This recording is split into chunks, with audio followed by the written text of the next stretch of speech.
الرحمن الرحيم إن الصلاة تنهى عن الفحشاء والمنكر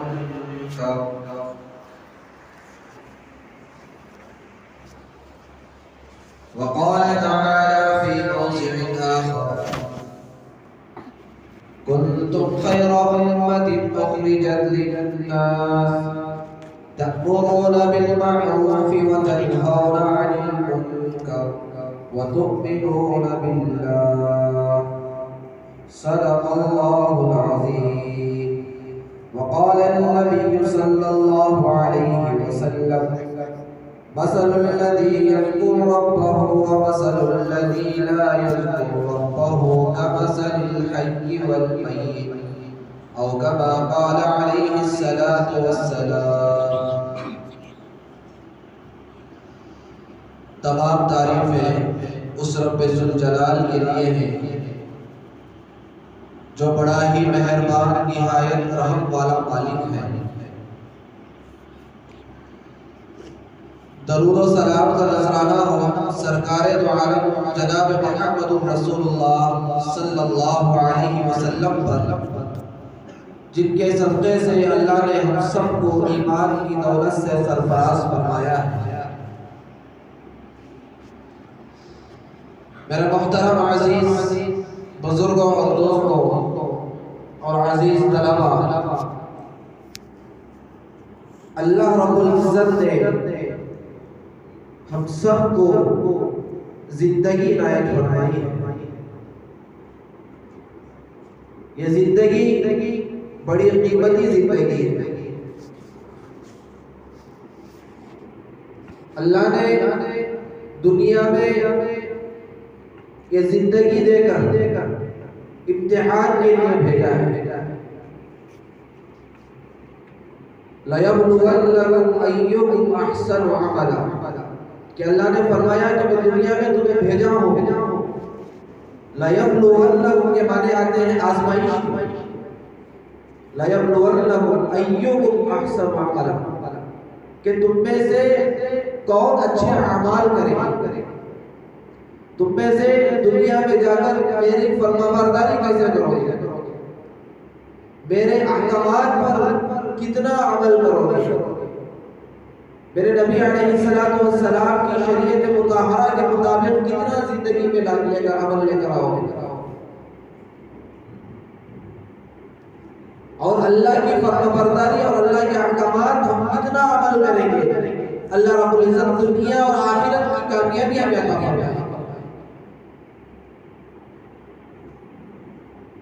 قرآن مجید میں اللہ رب العزت نے ارشاد فرمایا ان الصلاۃ تنہی عن الفحشاء والمنکر، کہ بے شک نماز ایک ایسی چیز ہے جو ہر برائی سے انسان کو روکتی ہے. نماز ایک ایسی چیز ہے جس کے ذریعے سے انسان بہت سارے گناہوں سے بچ جاتا ہے. تو اللہ نے قرآن مجید میں فرمایا کہ نماز کو مضبوطی کے ساتھ دھیان دو. اگر گناہوں سے بچنا ہے اور اللہ کی فرمانبرداری کرنا ہے اور نبی علیہ السلام کی شریعت کو اپنی زندگی میں لے کر آنا ہے، تو سب سے پہلا ہتھیار جو ہے وہ مسلمان کی جو طاقت ہے، وہ سب سے پہلی چیز جو ہے وہ نماز. آدمی جتنا نمازوں کا اہتمام کرے گا، آدمی جتنا نمازوں کی پابندی کرے گا اور اس پر عمل کرے گا، اللہ رب العزت اس آدمی کو گناہوں سے بچائے اور اس کی زندگی میں اللہ کا خوف پیدا ہوگا اور اس کی زندگی میں تقوی پیدا ہوگا اور بقیہ جو اعمال ہیں ان اعمال کو کرنا اس کے لیے آسان ہو جائے. جیسا کہ قرآن مجید میں اللہ نے ارشاد فرمایا کنتم خیر امۃ اخرجت للناس، کہ تم بہترین امت ہو. کیوں؟ اس لیے کہ تم اخرجت للناس نکالی گئی ہو، تأمرون بالمعروف وتنہون عن المنکر، کہ تم اچھائی کا حکم دیتی ہو اور برائی سے روکتی ہو۔ اچھائی کا حکم کیا ہے؟ کہ خود نماز پڑھتی ہو اور اپنے اہل و عیال کو نماز کی دعوت دیتی ہو، اپنے پڑوسیوں کو نماز کی دعوت دیتی ہو اور مسلمان بھائیوں کو اللہ کے گھر پر لاتی ہو۔ تأمرون بالمعروف، صرف نماز ہی نہیں بلکہ جو بھی اچھا کام ہے، جو بھی قرآن میں اللہ نے حکم دیا ہے، جو بھی نبی علیہ السلام کی شریعت ہے، اس شریعت کے کام کو کرنے کا تم حکم کرتی ہے۔ گناہوں سے بچنے کا حکم دیتی ہو، بدکاری سے بچنے کا حکم دیتی ہو، جھوٹ بولنے سے پرہیز کرنے کا حکم دیتی ہو، غیبت کرنے سے بچنے کا حکم دیتی ہو۔ جتنے بھی نیک اعمال ہیں اس نیک اعمال کو کرنے کا حکم دینے والی امت بہترین امت ہے۔ تأمرون بالمعروف وتنہون عن المنکر، اور آگے فرمایا کہ بہت ساری برائیوں سے روکتی ہو، خود بھی روکتی ہو اور دوسروں کو بھی برائیوں سے روکنے کا حکم دیتی ہو۔ کوئی آدمی جھوٹ بول رہا ہے تو خود جھوٹ بولنے سے پرہیز کرتا ہے، اور جو ایمان والا ہوتا ہے دوسرے کو جھوٹ بولنے سے بچاتا ہے، خود دھوکہ نہیں دیتا، خود دھوکہ دینے سے بچتا ہے، اور دوسروں کو دھوکہ جب آدمی دیتا ہے اسے بھلے طریقے سے، محبت کے طریقے سے، پیار کے طریقے سے اسے سمجھاتا ہے کہ دھوکہ دینا ناجائز ہے۔ خود سود خوری سے رکتا ہے، سود خوری سے رکتا ہے، یعنی حرام روزی سے رکتا ہے، اور دوسروں کو بھی سود خوری سے رکاتا ہے۔ وہ کون لوگ ہیں؟ وَتُؤْمِنُونَ بِاللَّهِ، جو لوگ صحیح معنی میں اللہ پر ایمان لے کر، وہی لوگ وہ کام کرتے ہیں۔ اللہ کے نبی علیہ السلام نے ارشاد فرمایا کہ آدمی کو چاہیے کہ آدمی اپنے آپ کو اگر تقوی اختیار کرنا چاہتا ہے تو سب سے پہلے خود عمل کرے اور دوسروں کو دعوت دینا شروع کرے۔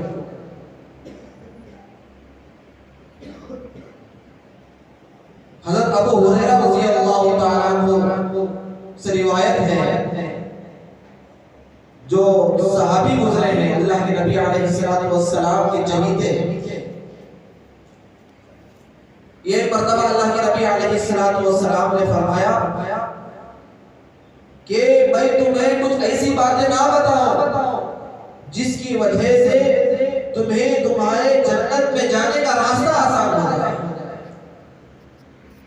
تو حضرت ابو ہریرہ رضی اللہ تعالیٰ عنہ نے فرمایا کہ اللہ کے نبی علیہ السلام ضرور بتائیے۔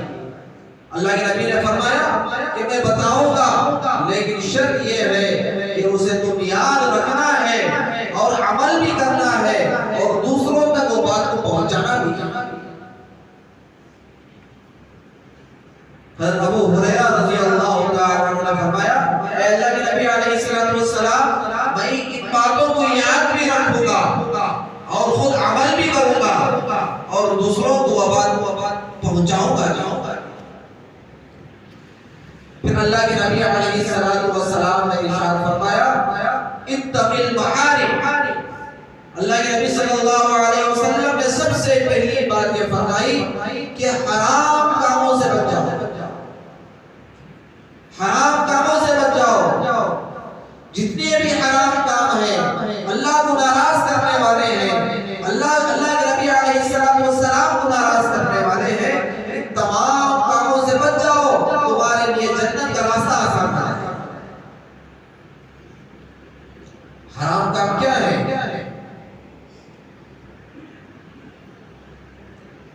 حرام کام تو بہت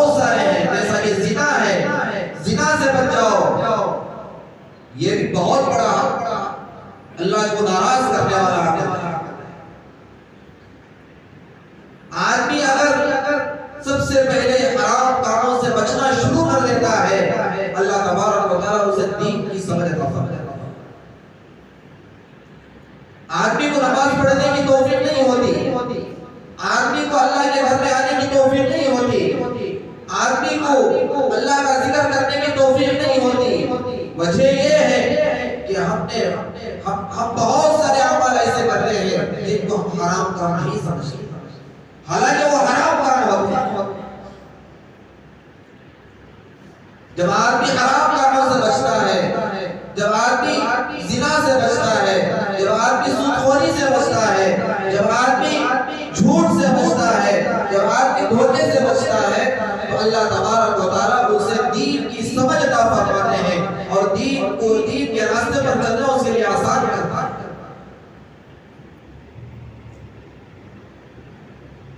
آدمی یہ سمجھتا ہے کہ میں بہت نیک ہوں اور میں جنت کے راستے میں چل رہا ہوں، یعنی غیبت بھی ایک ایسی بڑی خطرناک چیز ہے جو آدمی کو جہنم کی طرف لے کر جاتی ہے۔ آدمی یہ سمجھتا ہے کہ زنا بہت بڑا گناہ ہے، سود خوری بہت بڑا گناہ ہے، حالانکہ غیبت بھی بہت بڑا گناہ ہے۔ کسی مسلمان کی غیبت کرنا، کسی مسلمان کے دل کو تکلیف پہنچانا، کسی مسلمان کے دل کو ٹھیس پہنچانا، پڑوسی کو تکلیف دینا، کسی مسلمان کو تکلیف دینا، یہ بھی اسلام میں حرام ہے۔ آدمی بس یہ سمجھتا ہے کہ زنا کرنا تو بہت بڑا گناہ ہے، سود خوری کرنا بہت بڑا گناہ ہے، ہاں وہ تو اپنی جگہ گناہ ہی ہے، لیکن غیبت کرنا بھی بہت بڑا گناہ ہے، کسی کے بارے میں برا بھلا کہنا بھی بہت بڑا گناہ ہے، کسی کے اوپر تہمت لگانا بھی بہت بڑا گناہ ہے۔ آج ہمارے معاشرے میں، آج ہمارے مسلمانوں کے اندر یہ بہت ساری ایسی چیزیں پائی جاتی ہیں جو مسلمان اسے برا نہیں سمجھتا اور وہ کرتا چلا جا رہا ہے۔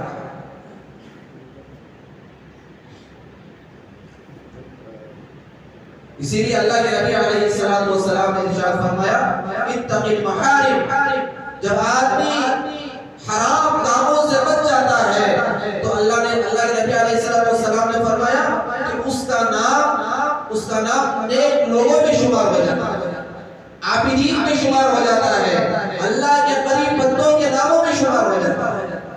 سب سے پہلا مرحلہ ہے جب آدمی حرام کاموں سے بچتا ہے تو نماز پڑھنے کی اسے توفیق ہوتی ہے، اللہ کے گھر میں آنے کی اسے توفیق ہوتی ہے، نیک کام کرنے کا جذبہ اس کے دل کے اندر پیدا ہوتا ہے، ایک دوسرے کے ساتھ اچھے اخلاق سے پیش آنے کا اس کا دل کے اندر ایک تمنا پیدا ہوتی ہے، اللہ کے نبی علیہ السلام کے اخلاق اس کی زندگی کے اندر ہوتے ہیں۔ اسی لیے اللہ کے نبی علیہ السلام نے فرمایا کہ سب سے پہلے ہمیں چاہیے کہ ہم حرام کاموں سے بچیں، ہماری آنکھیں حرام چیزوں سے پرہیز کرنے والی بن جائیں، ہمارے ہاتھ حرام چیزوں کو پکڑنے سے بچ جائیں، ہمارے پیر حرام جگہ جانے سے بچ جائیں۔ رمضان المبارک ہمارے سامنے آ رہا ہے، یہ تو تقوی کا مہینہ ہے، اللہ کا قرب حاصل کرنے کا مہینہ ہے۔ اس مہینے میں ہمیں چاہیے کہ ہم ہمارے گناہوں سے اللہ سے معافی مانگیں، ہمارے دلوں میں اللہ کا تقوی پیدا کریں، اللہ کا خوف پیدا کریں، گناہوں سے بچیں۔ جس طریقے سے کوئی آدمی ایک لباس پہنتا ہے، ایک دن پہنتا ہے، 2 دن پہنتا ہے، تیسرے دن اسے دھلنے کے لیے ڈال دیتا ہے، کیوں ڈالتا ہے؟ اس لیے کہ وہ غبار اور میل و مجھے اس کے لباس میں آ کر لگ جاتا ہے تاکہ اسے اپنا کو صاف کر دے، وہ لباس کو دھو لیا جائے، جب وہ پاک و صاف ہو جائے گا دوبارہ اس لباس کو میں پہن لوں گا۔ اسی طریقے سے میرے عزیز دوستو، یہ رمضان المبارک کا جو مہینہ آ رہا ہے وہ گناہوں کو دھلنے والا مہینہ ہے، وہ اللہ کا قرب حاصل کرنے کا مہینہ ہے، ہمارے دلوں کے اندر تقوی پیدا کرنے کا مہینہ ہے۔ اگر ہم اپنے گناہوں سے نہیں بچیں گے، اگر ہم غیبت سے نہیں بچیں گے، ہم زنا سے نہیں بچیں گے، ہم سود خوری سے نہیں بچیں گے، رمضان المبارک کا مہینہ آئے گا اور رمضان المبارک کا مہینہ چلا بھی جائے گا، لیکن ہم اللہ کے کوشش نہیں ہوگی تو کیا فائدہ؟ بہت سارے لوگ رمضان المبارک میں تو روزہ رکھتے ہیں اور یہ سمجھتے ہیں کہ میں روزہ رکھ رہا ہوں، لیکن روزہ رکھنے کی حالت میں بھی ایسے بہت سارے گناہ ان کے صادر ہو جاتے ہیں جس کی وجہ سے اللہ ان کے روزے کو تک قبول نہیں کرتا۔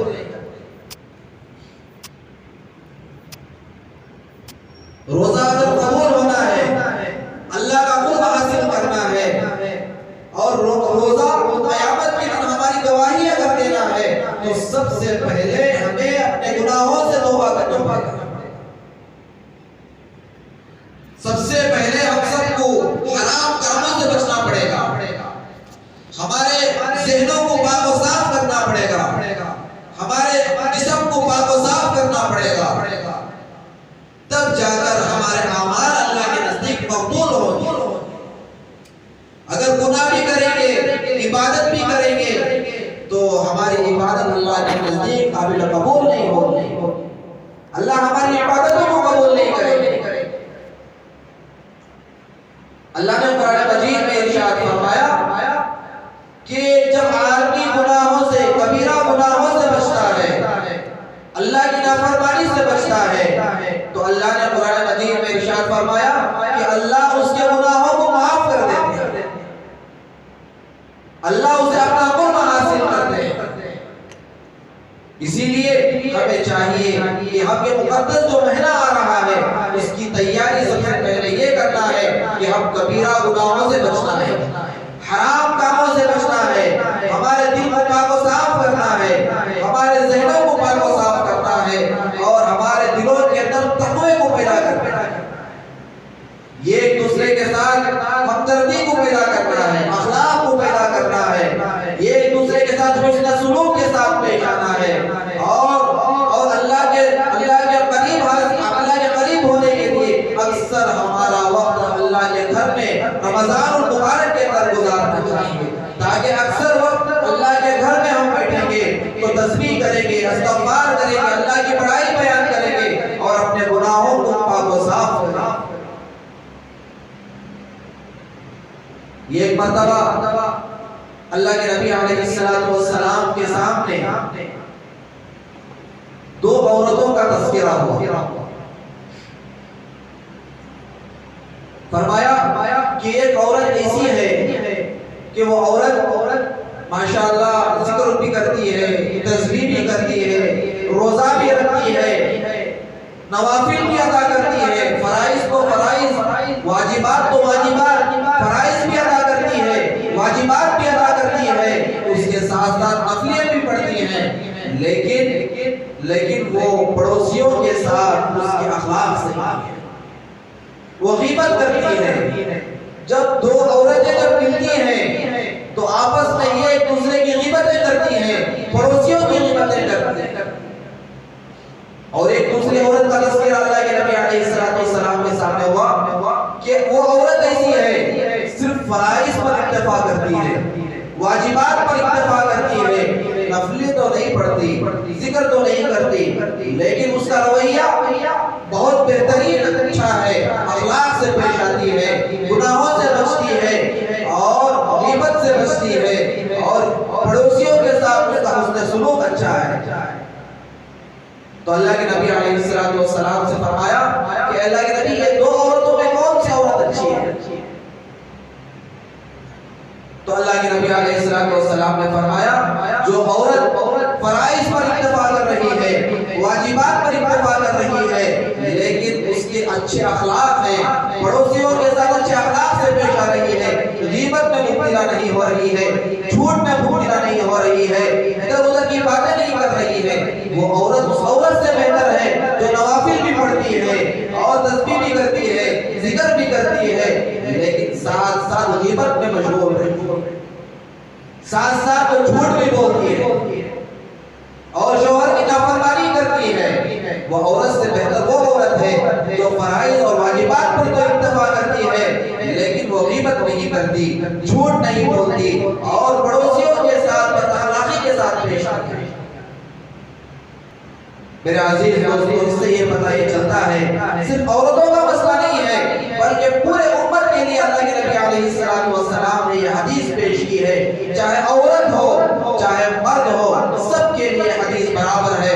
اور حضرات کے لیے بھی ضروری ہے کہ وہ غیبتوں میں وقت نہ لگائیں، جھوٹ میں وقت نہ لگائیں، دھوکہ میں وقت نہ لگائیں، زناکاری میں وقت نہ لگائیں، یہ سب کچھ برباد ہونے والا ہے۔ اللہ کے سامنے جا کر حاضر ہونا ہے، اللہ کے سامنے جا کر کھڑے ہونا ہے۔ اللہ سوال کریں گے، میں نے تجھے زندگی دی تھی، تو نے اس زندگی کو کہاں پر لگایا؟ میں نے تجھے رمضان المبارک کا مہینہ دیا تھا، تو اس رمضان المبارک کے مہینے میں تو کتنے تقوی کے ساتھ میری عبادت کی؟ میں نے تجھے شعبان کا مہینہ دیا تھا، اس شعبان کی قدردانی تو نے کتنی کی؟ اللہ سوال کریں گے تو اللہ کو ہم کیا جواب دیں؟ تو فرمایا کہ بدگمانی سے بچو، ان بعض الظن اثم، اس لیے کہ بہت ساری بدگمانی ایسی ہوتی ہے کہ وہ گناہوں تک انسان کو پہنچا دیتی ہے۔ سب سے پہلے اللہ کے نبی نے فرمایا کہ حرام کاموں سے بچو، اللہ کی نافرمانی سے بچو، اللہ کے نبی علیہ السلام کو تکلیف دینے والے اعمال سے بچو۔ پھر دوسرا فرمایا کہ بدگمانی سے بچو، کسی کے اوپر بدگمانی مت کرو۔ قرآن مجید میں اللہ نے ارشاد فرمایا ان بعض الظن اثم ولا تجسسوا ولا یغتب بعضکم بعضا۔ اللہ نے فرمایا کہ بہت ساری بدگمانی ایسی ہوتی ہے کہ انسان کو جہنم تک پہنچا دیتی ہے۔ یہ ایک دوسرے کے ساتھ بدگمانی مت کرو۔ یا ایھا الذین آمنوا اجتنبوا کثیرا من الظن ان بعض الظن اثم ولا تجسسوا ولا یغتب بعضکم بعضا، اور آپس میں غیبت مت کرو اور اپنی زبان کی حفاظت کرو۔ آدمی روزہ رکھتا ہے لیکن اس کی زبان بدگمانی سے، غیبت سے، جھوٹ سے لبریز ہوتی۔ آدمی روزہ رہ کر بھی جھوٹ بولتا ہے، آدمی روزہ رہ کر بھی غیبت کرتا ہے۔ تو میرے عزیز دوستو، جھوٹ بولنے سے، غیبت کرنے سے ہمارا روزہ بیکار ہو جاتا ہے۔ اور کسی کے اوپر بدگمانی کرنے سے بچو، اس لیے کہ بدگمانی کرنا، اگر وہ آدمی اس طریقے کا نہیں ہے تو وہ آدمی کے اوپر تم تہمت باندھنے کے برابر ہو جاؤ گے اور تم گنہگار بن جاؤ گے۔ ان بعض الظن اثم ولا تجسس ولا یغتب بعضکم بعضا ایحب احدکم ان یاکل لحم اخیہ میتا فکرہتموہ۔ پھر آگے فرمایا کہ اگر تم آپس میں غیبت کرو گے اور بدگمانی کرو گے تو تمہاری مثال ایسی ہو جائے گی گویا کہ اپنے مرے ہوئے بھائی کا گوشت کھا رہے ہو۔ کون پسند کرے گا کہ اپنے مرے ہوئے بھائی کا گوشت کھائے؟ تو میں بتا رہا تھا کہ آدمی زنا کو بہت بڑا گناہ سمجھتا ہے اور سود خوری کو بہت بڑا گناہ سمجھتا ہے۔ ہاں میرے عزیز دوستو، زنا بہت بڑا گناہ ہے اور سود خوری بہت بڑا گناہ ہے، لیکن غیبت بھی بہت بڑا گناہ ہے۔ یہ ایک دوسرے کو برا کہنا، اس کے پیٹھ پیچھے اس کے بارے میں سازشیں رکھنا اور اس کے بعد اس کو تکلیف دینے کی کوشش کرنا، یہ بھی اسلام کے اندر بہت بڑا گناہ ہے۔ اور فرمایا قرآن مجید میں اگر کوئی آدمی ایک مسلمان کی دوسرے مسلمان سے غیبت کرتا ہے تو اس کی مثال ایسی ہے گویا کہ اپنے مرے ہوئے بھائی کا گوشت کھا رہا ہے۔ تو اس لیے ہمیں چاہیے کہ ہم کبیرہ گناہوں سے بچیں، اللہ کی نافرمانی سے بچیں، حرام کاموں سے بچیں، اپنی زبان کی حفاظت کریں۔ اور اللہ کے نبی علیہ السلام نے ایک حدیث میں ارشاد فرمایا کہ آدمی جب زبان سے کوئی الفاظ نکالتا ہے اگر وہ اللہ کی نافرمانی کرنے والا لفظ ہو تو آدمی اس لفظ کے ذریعے سے جہنم کی سطح ایسی گہرائی میں جا کر گرے گا، اس کی مسافت 70 سال کی ہوگی۔ جہنم کے اندر اس آدمی کو جب ڈالا جائے گا، اس کی تہ جو اس کا جو نیچا جو مقام ہوگا وہ 70 سال تک وہ آدمی جہنم کے گڑھے میں گرتا رہے گا۔ اسی لیے اللہ کے نبی صلی اللہ علیہ وسلم نے فرمایا کہ زبان کی حفاظت کرو، اور ایک حدیث میں اللہ کے نبی صلی اللہ علیہ وسلم نے ارشاد فرمایا کہ اکثر لوگ جہنم میں اپنی زبان کی وجہ سے جائیں گے۔ جس کی وجہ سے جائیں گے، زبان کی وجہ سے جائیں گے کہ اس زبان کے ذریعے سے غیبت کی ہوگی، گالی گلوچ کیا ہوا ہوگا، کسی مسلمان کے دل کو تکلیف پہنچائی ہوگی، اس زبان کی وجہ سے وہ آدمی جہنم کے نچلے درجے میں چلا جائے گا۔ حضرت مولانا رومی رحمت اللہ علیہ جو بہت بڑے عالم گزرے ہیں، فرماتے ہیں کہ انسان کو چاہیے کہ اپنے آنکھوں کو بند کر لے۔ بند کرنے کا مطلب یہ ہے کہ اپنے آنکھوں سے گناہوں کو نہ دیکھیں، غلط چیزوں کو نہ دیکھیں، اور آگے فرماتے ہیں اپنے کانوں کو بند کر لیں۔ اس کا مطلب یہ ہے کہ اس کانوں کے ذریعے سے کسی مسلمان کی غیبت کو نہ سنے، اس کانوں کے ذریعے سے غیر غلط چیزوں کو نہ سنے، گانوں کو نہ سنے، ناچ گانے کو نہ سنے۔ جو آدمی اپنے آنکھوں کی حفاظت کرتا ہے، جو آدمی اپنے کانوں کی حفاظت کرتا ہے، جو آدمی اپنی زبان کی حفاظت کرتا ہے، مولانا رومی رحمت اللہ علیہ فرماتے ہیں کہ اللہ اس کی ضرور مغفرت فرمائے۔ جو آدمی تین چیزوں کی حفاظت کرتا ہے، زبان کی حفاظت کرتا ہے، کانوں کی حفاظت کرتا ہے، آنکھوں کی حفاظت کرتا ہے، جس کی وجہ سے آدمی کو اللہ کا قرب حاصل ہوتا ہے، اور آدمی کو اللہ کا نور حاصل ہوتا ہے، اور آدمی صراط المستقیم پر چلنے والا بن جاتا ہے۔